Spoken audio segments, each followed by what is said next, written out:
जय श्री राम दोस्तों, कैसे आप? आई होप सारे स्वस्थ होंगे और मस्त होंगे।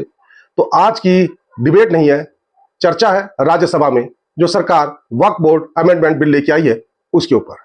जैसे कि आपको पता है कि लोकसभा राज्यसभा दोनों में ये बिल पास हो गया और ये कानून बनने जा रहा है, जिसके लिए मुसलमान संगठन रोडों पे आ रखे हैं कि हम इस कानून को नहीं मानते क्योंकि ये हमारे खिलाफ है, और उनको हवा देने का काम कर रहे हैं अपोजिशन। क्यों? तभी बिहार में और पश्चिम बंगाल में चुनाव आ रहे हैं तो उनको वोट बैंक संभाल के रखना है, इसलिए वो मुसलमानों को उकसा रहे हैं कि आपके खिलाफ है।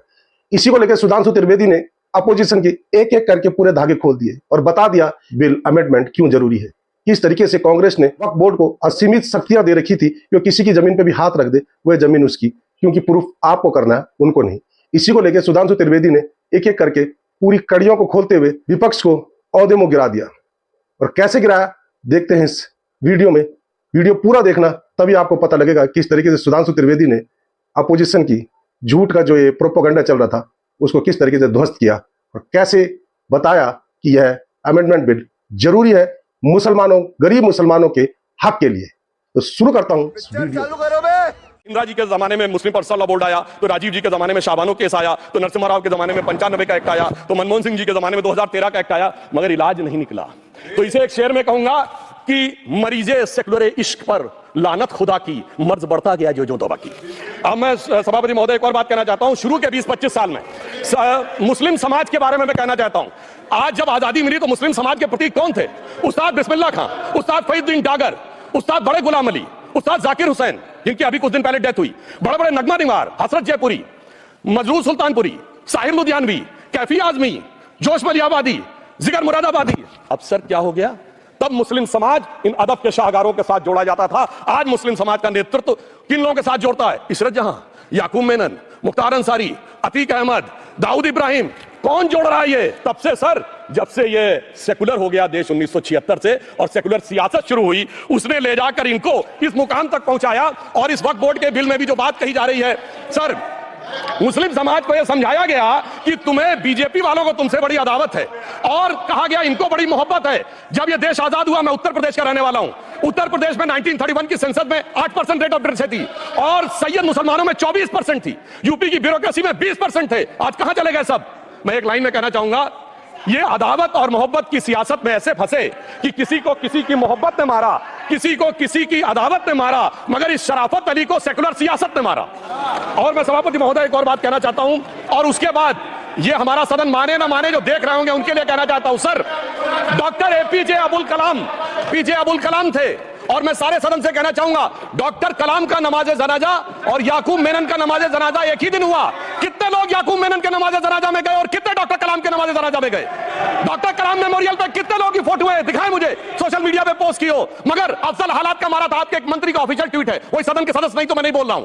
याकूब मेनन की जुडिशियल किलिंग हुई, आपके एक नेता का, मिनिस्टर का ऑफिशियल ट्वीट है, सदन के सदस्य नहीं है इसलिए नहीं बोल रहा हूं। और सर, 26/11 आरएसएस ने कराया, सदन के सदस्य बैठे हुए हैं, हाफिज साहब और सुनिए, जाकिर नायक शांति का मसीहा सदन में सदस्य बैठे हुए हैं। सर, किसने जोड़ा? मैं नहीं कह रहा हूं जोड़ा, हमने किससे जोड़ा मैं बताना चाहता हूं। मैं अपनी बात, सर मैंने नाम किसी का नहीं लिया। सर आपने उड़ता तीर क्यों पकड़ लिया?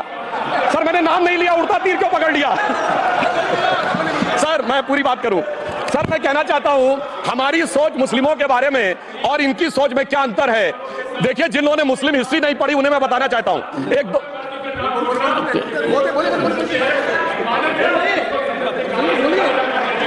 सभापति महोदय, मैं थोड़ा उन लोगों को इस्लामिक हिस्ट्री के बारे में बताना चाहता हूं। Honourable Digvijay Singh, please, I'll give a chance. Honourable Digvijay Singh ji. माननीय सभापति महोदय, जो माननीय सदस्य ने बात कही है, मैं सुन रहा था डॉक्टर त्रिवेदी जी की बात। उन्होंने कहा था ऐसे ऐसे ऐसे मुसलमान हम लोगों के साथ हैं और वैसे वैसे मुसलमान इन लोगों के साथ हैं।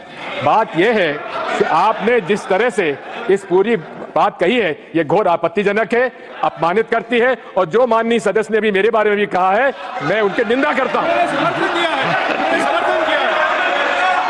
Honourable home minister,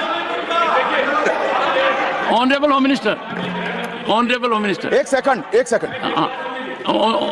okay, one second, your mic will be on.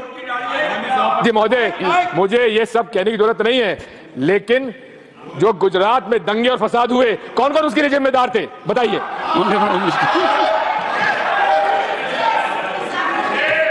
मान्यवर, मैं ध्यान से बारीकी से पूरे संवाद को सुन रहा हूं।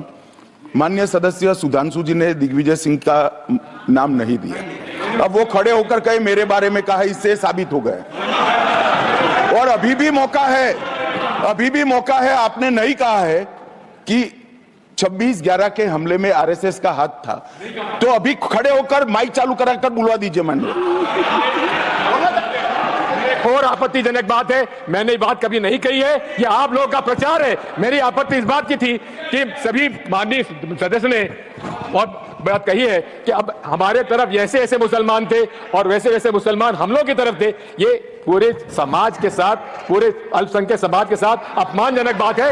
और माननीय सभापति महोदय, आप बताइए, माननीय गृह मंत्री जी, आप वहां पर जब गृह मंत्री थे, जब दंगे हुए थे, तो आप लोगों का क्या रोल था, ये जन जाहिर मिनिस्टर। इनको मेरा हुआ ऐसा है कि मैं ही दिखाई पड़ता हूं। आपकी सुनिए, अब सुनिए ना दिग्विजय सिंह, सुनिए, 1 मिनट सुनिए। दंगे शांत होने के बाद 18 महीने के बाद मैं गृह मंत्री बना। दंगा हुआ तब मैं गृह मंत्री नहीं था। सुधांशु त्रिवेदी संदर्भ में किसी का नाम नहीं लिया।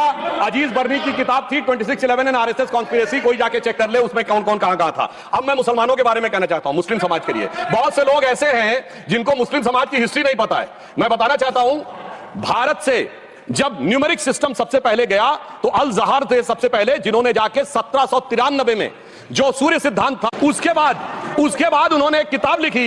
एक सर 10th सेंचुरी के मुस्लिम राइटर थे जिन्होंने किताब लिखी, उसका नाम था the compendious book of balancing and completion according to Hindu calculation, जिसको शॉर्ट में अल जब्र कहा गया, और वहां से अल जबरा निकला। और सर उसके बाद अल ख्वारिज्म आया। और सर आज मेरे ख्याल से सदन के बहुत से लोगों को नहीं पता होगा, ये जो एल्गोरिथम वर्ड है ये अल ख्वारिज्म से आया हुआ है। एक जमाने में इस्लाम में बैतुल हिकमत था, यानी वो सबसे बड़ा हिकमत का केंद्र था, जब एक से एक लोग होते थे। बहुतों को नहीं पता होगा कि कोलंबस ने जिस नक्शे के थ्रू दुनिया ट्रेवल किया था, वो बनाने वाला भी एक मुस्लिम था, अल इदरीसी। मगर सर एल्गोरिथम आज ऐसा बदला कि एआई के एज में दलगत भावना से ऊपर उठकर औरंगजेब के साथ खड़े हो गए। सर ये एल्गोरिथम किसने बदल दिया, ये मैं बताना चाहता हूं। इस पे थोड़ा सोचने की जरूरत है। इसलिए मैं कहता हूं मुस्लिम पॉलिटिक्स की सोच क्या थी, हमने किन मुसलमानों का साथ दिया है, मैं बताना चाहता हूं। सर वीर अब्दुल हमीद की शहादत की 50वीं वर्षगांठ 2015 में हुई।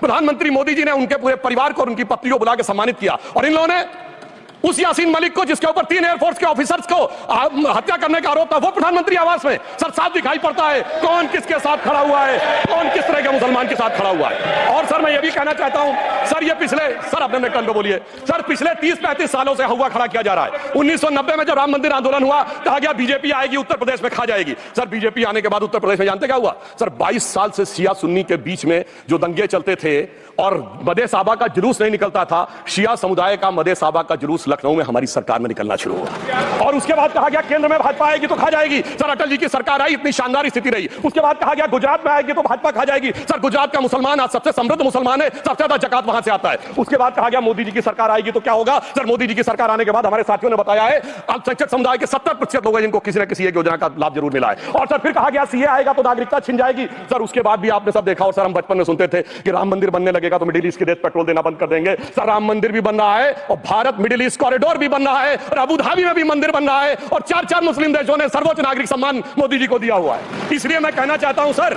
मर्ज हो तो उसका इलाज किया जा सकता है। जैसे हमारे यहां वैद धन्वंतर माने गए हैं, इस्लामी अकीदे में वैद हकीम लुकमान माने गए, तो कहा गया है उनके लिए कि इसमें क्या रखा है, देखे है जो तू आन के पास, बदगुमा वहम की दारू नहीं लुकमान के पास। यानी मर्ज का इलाज है पर वहम का इलाज तो हकीम लुकमान भी नहीं कर सकते जो आपने पाल कर रखा है। मैं कहना चाहता हूं हम किन मुसलमानों की बात करते हैं, आप गंगा दुमनी तहजीब की बात करते हैं। सर दारा शिकोह औरंगजेब का बड़ा भाई था, उसने उपनिषदों का अध्ययन किया, संस्कृत में अनुवाद कराया और नाम रखा सिर्रा अकबर, यानी वर्ड्स ऑफ गॉड। मैंने किसी को दारा शिकोह की जयंती मनाते हुए नहीं देखा। मैं पूछना चाहता हूं बेगम बीबी ताज, उनके घर पे जाते किसी ने सुना? सर ये बताइए आलम शेख, इतने बड़े कृष्ण भक्त कवि, किसी ने सुना उनके घर पे जाते हुए? मलिक मोहम्मद जायसी जिन्होंने पद्मावत लिखा, उत्तर प्रदेश के रहने वाले, उनके घर पे कोई गया? ये बताइए ब्रिगेडियर मोहम्मद उस्मान के घर पे कौन गया? आजमगढ़ में, गाजीपुर के रहने वाले थे। आज तक जाने वालों में नहीं दिखे। और मैं सर बताना चाहता हूं एक और बात, सर एक सैयद इब्राहिम रसखान हुए हैं, बहुत बड़े कृष्ण भक्त के कवि, सर जिन्होंने क्या लिखा, उन्होंने कहा मेरा अगला जन्म हो तो भी मैं कृष्ण भक्ति बनना चाहूंगा, मनुष्य बनूं तो ग्वाल बाले के रूप में और पशु बनूं तो गाय के रूप में। उन्होंने कहा मानुष हो तो वही रसखान बसों ब्रज गोकुल गांव के ग्वारन, जो पशु हो तो कहा बस मेरो चरो नित नंद की धेनु मजारन। सर उन्होंने कहा गायों के बीच में नंद बाबा की गायों में जन्म लेना चाहूंगा, मगर सर आज एक ऐसे नेता आए हैं इस देश में जिनको गायों से बदबू आने लगी है, तो उनके लिए मुझे मेरे मन में भाव आता है सर कि श्री रामचंद्र कह गए सिया से ऐसा कलयुग आएगा, गोपालक श्री यदुवर कुल में एक ऐसा नेता आएगा जिसे बकरे कटने में खुशबू मिलेगी, गौ माता में बदबू पाएगा। रामचंद्र कह गए सिया से कैसा कलयुग आएगा। अब सर मैं एक और बात भी कहना चाहता हूं, हम किनको मानते हैं सर, नजीर अकबराबादी को सुनिए, कृष्ण भक्त के लिए क्या कहा। सर मैं एक बोलना चाहता हूं, बुल्ले शाह ने क्या कहा, बुल्ले शाह ने कहा अभी होली गुजरी है, उसने कहा था आज होली खेलूंगी मैं कर बिस्मिल्लाह। उन्होंने आगे कहा अलस्तु बिरबिकुम प्रीतम बोले, सब सखियों ने घूंघट खोले, नाम नबी की रतन चढ़ी, सुनिएगा, नाम नबी की रतन चढ़ी और बूंद पड़ी अल्लाह अल्लाह, आज होली खेलूंगी मैं कर बिस्मिल्लाह। तो मैं भी कहता हूं अब बिस्मिल्लाह करिए और उसके बाद हमारे इस सहयोग करिए, इस सकारात्मक उसका, वरना अल्हम्दुलिल्लाह जो हम मुसलमानों के लिए और देश के लिए करना चाहते हैं उसमें हमें सफलता जरूर मिलेगी। अंत में मैं सिर्फ ये कहना चाहता हूं सर, तमाम प्रकार की बातें यहां पर हुई, सकारात्मक और नकारात्मक, मगर अफसोस की बात यह है कि 1913 के वक्फ वाल औलाद से लेके 2013 के वक्फ वाल औलाद तक इनकी फितरत नहीं बढ़ती, क्योंकि सर ये तो पार्टियां ही अल औलाद हैं, तो इनको तो उससे बहुत ज्यादा वो होगी। पर मैं सिर्फ अंत में कहना चाहता हूं सर, अपनी सोच बदलिए। आप जिस कश्ती पे सवार होकर इस दरिया को पार करने की कोशिश कर रहे हैं, पिछले 75 साल में नहीं कर पा रहे हैं, 10-12 साल में बहुत हिचकोले खा रहे हैं, तो कश्ती और रास्ता बदलिए। तो इनके लिए अंत में एक पंक्ति कहते हुए बात समाप्त करना चाहूंगा कि इन्होंने कश्ती भी नहीं बदली, दरिया भी नहीं बदला, पर इन डूबने वालों का जज्बा भी नहीं बदला, पर है शौक सफर ऐसा, एक उम्र हुई हमने मंजिल भी नहीं पाई, रास्ता भी नहीं बदला। अब अगर नई मंजिल पानी है, नई मंजिल की नई सुबह देखनी है, तो मैं कहना चाहता हूं आइए सबको साथ लेकर चलिए। और एक ऐसा वक्त आया है जब मैं जो हमारे किरण रिजिजू जी ने कहा था कि मैंने एक शम्मा जलाई हवाओं के खिलाफ, तो मैं प्रधानमंत्री मोदी जी की तरफ से कहता हूं कि हमें इल्जाम मत दीजिए, बहुत अफसोस होता है, हमें इल्जाम मत दीजिए, बहुत अफसोस होता है। बड़ी तरकीब से कश्ती यहां तक लेके आए हैं और बदल देते हैं हम दरिया की लहरें अपनी हिम्मत से, आंधियों में भी अक्सर चिराग हमने जलाए हैं। धन्यवाद। आपने पूरा वीडियो देखा होगा, आपको पता लग गया होगा कि किस तरीके से विपक्ष बिल की आड़ में अपनी सियासत चमका रहा था और किस तरीके से सुधांशु त्रिवेदी ने उनकी इस चाल को नाकाम किया। तो आई होप कि आपको वीडियो पसंद आएगा। वीडियो पसंद आए तो लाइक कीजिए, शेयर कीजिए और चैनल पर नहीं तो सब्सक्राइब कीजिए। मिलता हूं फिर किसी नई डिबेट में, तब तक जय श्री राम।